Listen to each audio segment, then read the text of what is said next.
Mesdames, Messieurs, bonjour. Très heureux de vous retrouver ici en direct du Sommet de l'Élevage pour notre émission On refait le salon. Vous allez voir, c'est une émission avec des contenus toujours qui sont surprenants et des invités qui le sont aussi. J'ai le plaisir d'accueillir Clémence Daudet tout d'abord. Bonjour Clémence. Bonjour. Vous êtes responsable partenariat agricole chez Photosol. On aura l'occasion d'en parler. À vos côtés, Sofiane Habib. Sofiane, bonjour. Je te connais bien, on fait des émissions à Paris, on fait des émissions partout. Tu es youtubeur, mais avant tout, tu es chef cuisinier et surtout, tu as une association qui s'appelle Du terre-terre au terroir. Voilà, on aura aussi l'occasion d'en parler. Une autre association, les banques alimentaires, justement, Marc de Belsize. Les banques alimentaires, quelques chiffres. C'est 35 000 bénéficiaires en Auvergne.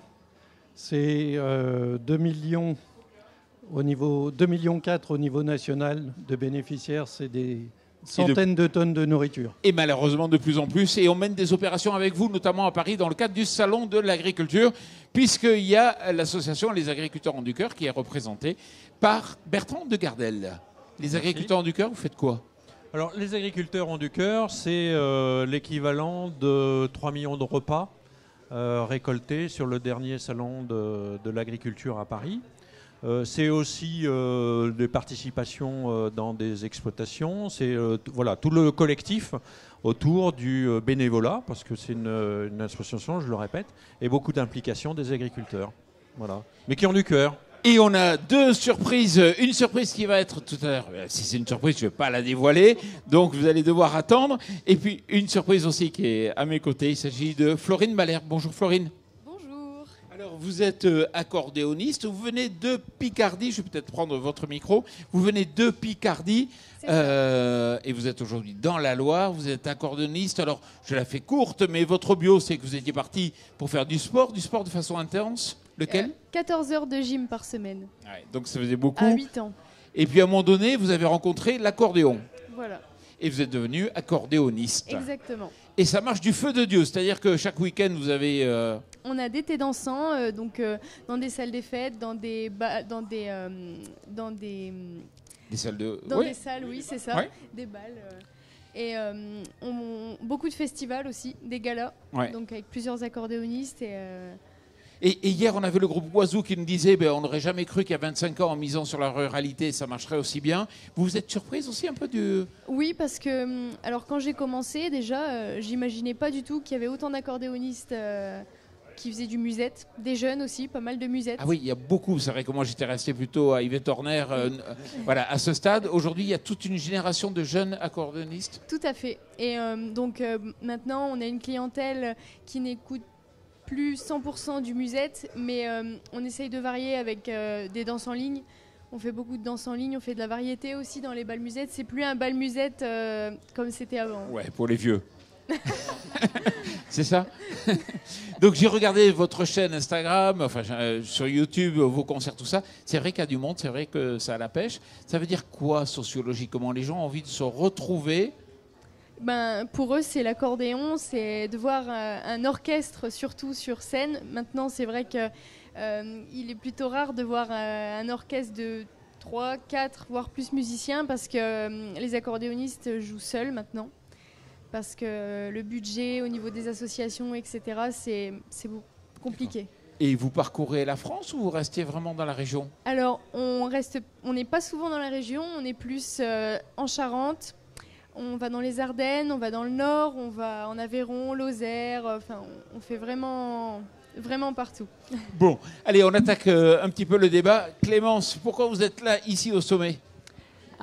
Écoutez, pour Photosol, être au sommet, c'est être dans sa région de cœur, puisque nous, on a commencé par beaucoup de projets dans l'Allier. Et puis pour moi, c'est aussi un peu la région de cœur, parce que je suis cantalienne, donc forcément, un peu de chauvinisme ne tue jamais. Et donc, on est ici parce que c'est un moyen de rencontrer nos partenaires de manière beaucoup plus conviviale et de faire aussi plein de nouvelles rencontres inattendues, non prévues. Voilà, c'est le sommet et c'est toujours hyper enrichissant pour nous. Et pour ceux qui ne connaîtraient pas, Photosol, vous vous occupez de... On fait des projets donc agrivoltaïques, donc on mixe production agricole et production énergétique. Donc voilà, des projets innovants, ancrés dans la ruralité et pleinement intégrés avec nos partenaires agriculteurs. Ça veut dire la capacité à mettre donc des panneaux photovoltaïques couplés avec un élevage d'ovins, souvent, mais pas seulement, bovins aussi. Ovins, bovins, on fait des fruits rouges également maintenant, dans le nord d'ailleurs. Pas en Picardie, mais pas loin. Et ça permet d'apporter un revenu complémentaire à l'agriculteur, d'installer des jeunes agriculteurs. Enfin bon, ça a pas mal de vertus. Sofiane, donc un restaurant à Clermont. Ouais, j'ai ouvert l'an dernier un restaurant à Clermont. Après, nous, le sommet de l'agriculture pour l'association, c'est toujours un rendez-vous. On a la chance d'être clermontois, d'avoir le sommet qui est à côté de chez nous. Ces derniers temps, on a beaucoup été en cuisine, parce que j'ai été beaucoup en cuisine. Donc ça nous permet de revenir un petit peu dans le monde agricole chaque année. C'est un rendez-vous qu'on n'aime pas rater. Voilà. Mais surtout l'association. Explique-nous un peu, comment tu fais? L'association, alors moi, je suis originaire des quartiers nord de Clermont. Mais à 14 ans, je suis parti travailler au niveau de Besse, dans le Sancy, où j'y ai passé 2 ans, où j'ai appris l'amour de l'agriculture. J'ai passé mes diplômes en cuisine et en rentrant chez moi, après 8 ans de pérégrination en France, en Angleterre, dans des restaurants, je me suis rendu compte que c'est une culture qui n'était pas du tout partagée chez moi, où le débat après le sport, c'était tel kebab est meilleur que ce kebab-là. Alors que pour avoir voyagé dans des restaurants étoilés un peu partout, on est surtout connu pour notre gastronomie, notre terroir. Ouais. Donc et le kebab, c'est pas le summum de la qualité. Non. On va dire. Non. Donc du coup, j'ai lancé une chaîne YouTube. Au début parce que j'aime bien aller aux champignons, donc je partageais un petit peu ce que je faisais. De fil en aiguille, j'ai rencontré du monde. Ça a eu son petit succès d'estime sur le bassin. Et aujourd'hui, j'ai une 50aine de jeunes qui me suivent. Enfin, maintenant, il y a des grands aussi. Certains qui sont intéressés par des filières agricoles, notamment un jeune qui veut faire du Saint-Nectaire, qui est première visite de ferme vomi.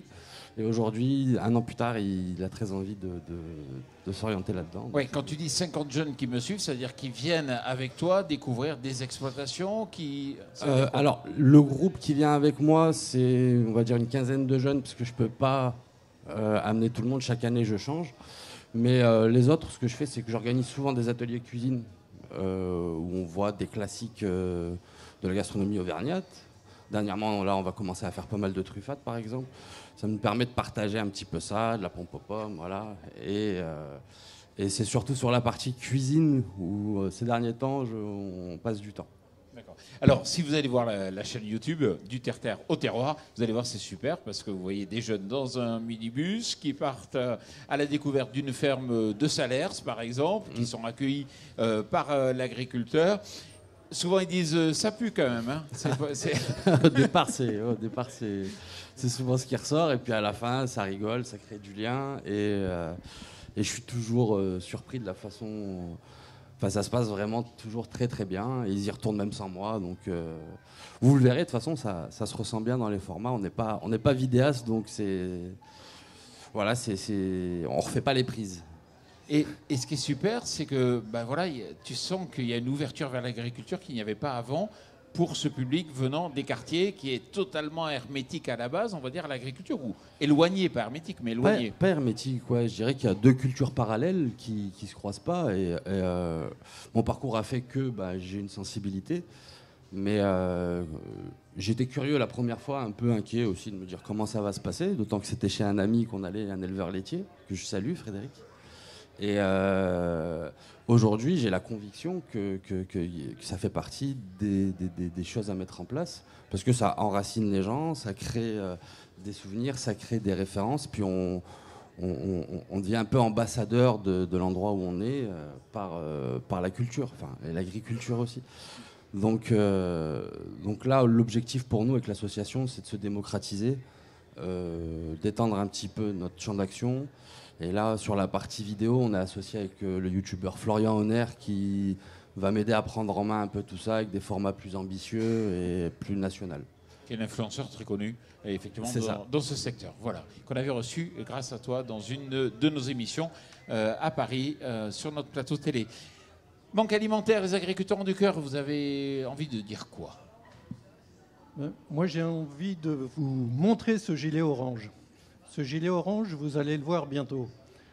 quand vous allez faire vos courses au mois de novembre, le 22, 23 et 24 novembre, vous allez voir des bénévoles comme moi qui sont dans ces magasins, qui vont collecter. Ils vont collecter vos dons. Mais vous avez aussi la possibilité de nous joindre pour venir porter cette chasuble et venir collecter. Donc il y a 2 façons de nous aider. Vous venez porter le gilet ou vous donnez. En tout cas, on appréciera le geste. On a besoin de vous. Et oui, Sofiane, tous les. Non, je vais dire comptez sur nous. C'est vrai, tu vas mettre le gilet. Ah ouais, je vais. Voilà. On va. Et, C'est valable dans toute la France. Hein, donc, ça marche bien ici. Les Auvergnats sont un peu radins, non? Ils sont Les économes et généreux. non. Aïe. Qu'est-ce Le que j'ai pas dit? cliché, c'est pas un possible. cliché Ah bon, ok. Bertrand, qui est aussi Auvergnat, qui vit à Paris, mais qui est Auvergnat. quand même, hein. Les Auvergnats de Paris. Que des Auvergnats ici. Oui, les Auvergnats sont économes. Hein, voilà. Ah, Donc, économes. mais en même temps, ils sont très généreux parce qu'on pourrait rajouter les agriculteurs auvergnats ont du cœur.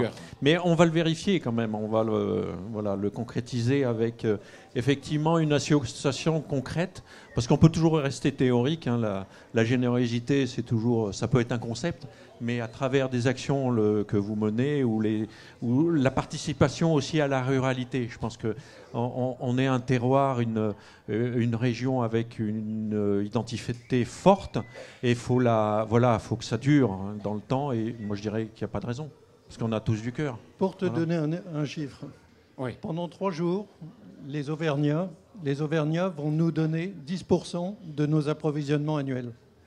250 tonnes de nourriture vont arriver dans le magasin. Donc c'est colossal ce qui nous arrive. Et super opération menée avec Christian Perroni, qui est agriculteur, qui par exemple l'an passé a mis 1 hectare de pommes de terre et avec la Banque alimentaire d'Auvergne, donc il a invité des bénéficiaires de la Banque alimentaire à venir récolter 7 hectares de pommes de terre et puis c'est parti faire des frites ou autre chose à la Banque alimentaire. Des belles opérations. On est parti faire de la soupe, au lycée agricole de Saint-Flour, qui a un partenariat avec nous. Donc c'est de la soupe et après ça revient dans l'épicerie solidaire pour les étudiants à Clermont. C'est des super projets, ça, qui ont été mis en place d'ailleurs ici. Ils sont partis du sommet. La rencontre s'est faite un peu comme ça, fortuitement. Peut-être demain, il y aura des panneaux photovoltaïques avec des minibus qui se promèneront un peu partout. Enfin, il faut inventer, il ne faut pas avoir peur. Alors voilà, on est déjà arrivé au terme de l'émission. Je suis désolé, sauf que la surprise dont je vous ai parlé, on va la découvrir à présent. Et Florine, si tu es d'accord, pour prendre l'accordéon et peut-être nous jouer un morceau en guise de générique. Et je vais bien sûr remercier nos téléspectateurs, mais juste avant, il faut, Sophie Renaud, venir me rejoindre ici, un petit peu en arrière, voilà, pour qu'on vous voit bien, juste là. Sophie Renaud, Sophie, je te connais depuis très longtemps. Tu es agricultrice, pas seulement, tu es aussi entrepreneuse du territoire. Ça veut dire que tu travailles dans une entreprise des territoires, mais pas ici en Auvergne. Non, je suis en Charente-Maritime, donc j'ai une entreprise de travaux agricoles exactement. Donc voilà, donc je suis agricultrice, je produis des céréales et j'ai une entreprise de prestation de services. Voilà. Donc c'est déjà pas mal de choses quand même, hein. Agricultrice, donc ETA, et puis en même temps, et c'est pas fini. Et en même temps, j'ai créé une marque de vêtements destination d'agriculteurs français, donc French Farmer. J'ai créé French Farmer pour que les gens puissent se retrouver sous une même marque, enfin, toute la filière en fait française, qu'on soit maraîcher, qu'on soit viticulteur, céréalier, éleveur, peu importe. Tout le monde peut se retrouver en French Farmer, donc j'ai créé des polos, des sweats, des boxers, des sous-vêtements. Et ça marche très très bien. Et si vous avez envie, vous, d'en acheter, on fait comment? On va sur frenchfarmershop.fr et voilà, vous avez le site. Voilà, et on choisit, ça part de Charente, et puis ça arrive directement chez les clients. C'est produit en France, ça part pas de Charente, mais c'est produit dans une usine française. Et voilà, ça arrive chez vous très rapidement. Bon, Sophie, pendant le générique, pendant que Florine nous fait le plaisir de jouer, je te propose peut-être d'avoir un défilé avec qui comme... pardon, t'es venu avec Miss Agricole. Voilà, alors j'ai récupéré Miss Agricole 2024, Louane. C'est pas la chance, ça. Qui va défiler. J'ai aussi avec moi Milly, donc la présidente de l'association des Miss et des Misters agricoles. Et Jean-Luc Fernandez. Et Jean-Luc Fernandez. Voilà. Mister combien? Non, l'histoire agricole, tout à fait, qui va défiler. Donc vous allez nous montrer un peu toute Alors la on va gamme. vous montrer voilà, les polos, sweats. Bon. Je vous remercie à tous d'être venus ici déjà sur ce plateau. Et puis, je vous remercie à vous, bien sûr, d'écouter cette émission. Et puis, je laisse Florine et vous allez découvrir la gamme, notamment. Voilà. Florine.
Beaucoup, Florine. Merci. Bien. Alors, justement, on va faire maintenant, l'émission est terminée, mais Florine accepte justement de mener une petite opération en faveur des banques alimentaires sur une idée de Jean-Luc. Jean-Luc, c'est quoi l'idée ? Alors, c'est simple, là, vous êtes sur le stand Maccormier Clandini sur le sommet de l'élevage. Donc, on va continuer à jouer et chaque minute qui sera jouée, ça sera 10 € pour toi, pour que tu puisses repartir avec un panier plein. On va rester très tard, hein, c'est ça ? Ah oui, tu prends des risques aussi, toi. Hein. C'est pas grave. Merci à vous. Merci beaucoup. Et merci Florine, donc, et merci aux banques alimentaires pour tout ce que vous faites aussi. Merci bien. Et puis nous, on va en profiter pour boire un coup, non ? Hein ? On va boire. Les caméras sont éteintes. Hein, donc, ouais.